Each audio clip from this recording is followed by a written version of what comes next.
Yo, what's up mga boss, mga bay? Here we go again. Kumusta? Sana all goods lang kayo dyan mga boss, mga bay. Ang unit nga pala natin for today mga boss, mga bay, XRM 125. It's old school today mga boss. Ito talaga mga boss, mga bay, no? Kitang kita talaga yung pinagbago-bago nito mga boss. Talagang masyasyak ka nito mga boss. At nandito na naman yung mga basahan na mas matanda pa sa atin mga boss. Halika tara, simulan na natin mga boss, mga bay. Talagang bugbugan today. At ito talaga mga boss, mga bay, no? Kitang kita talaga yung kalumaan ng motor mga boss. At syempre, kaya ng RJ yan mga boss. Pero bago ang lahat mga boss, sa body tayo magsimula ng mag-degrime mga boss, no? Bago na yung ilalim mga boss kasi ang kapal ng putik. Kaya ang putya.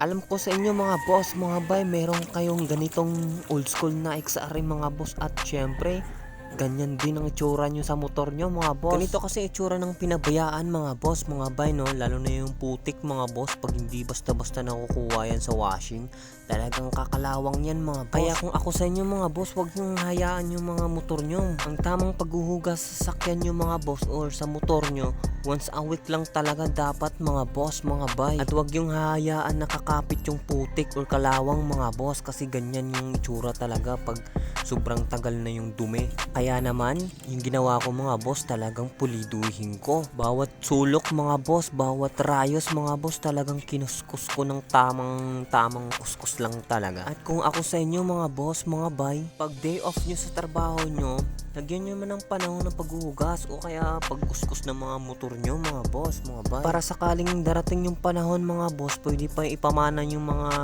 kagamitan yung mga boss sa mga anak nyo ha.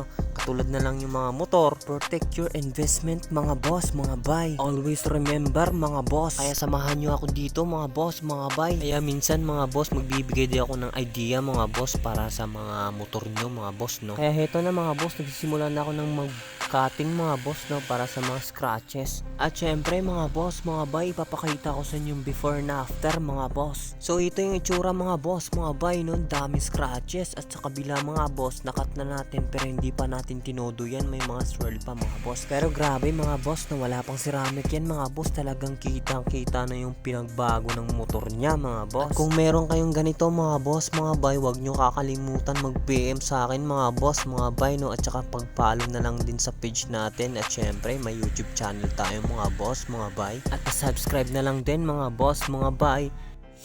So kita nyo naman mga swirl mga boss, mga bay, no? Grabe talagang bugbugan to mga boss, mga bay. O tingnan nyo yung before and after nya mga boss, oh. Kitang kita talagang pinagbago. At sobra pa to sa brand new pagkatapos mga boss. Excited ba kayo mga boss, mga bay? Wag nyo lang i-skip yung video mga boss, mga bay ha, para makita mo lahat ng ginagawa natin mga boss, mga bay. At eto na mga boss, mga bay, nagsisirami coating na ako. 3 layers pa rin tayo mga boss, kaso walang helmet to mga boss. Sana napansin yung baba mga boss, no? Pumuti na yung baba, no? Kaso lang yung baba mga boss, talagang kalumaan na talaga mga boss. Lalo na yung si makina niya mga boss, tanggal na yung mga pintura. Pero kahit papano naman mga boss, mga bay, may pag-asa pa talaga. So hindi ko na papatagalin to mga boss, mga bay, no? At hanggang dito na lang ako mga boss, mga bay. Maraming salamat sa inyo mga boss, mga bay. Hanggang sa muli nating pagkikita. Paalam! Sheesh!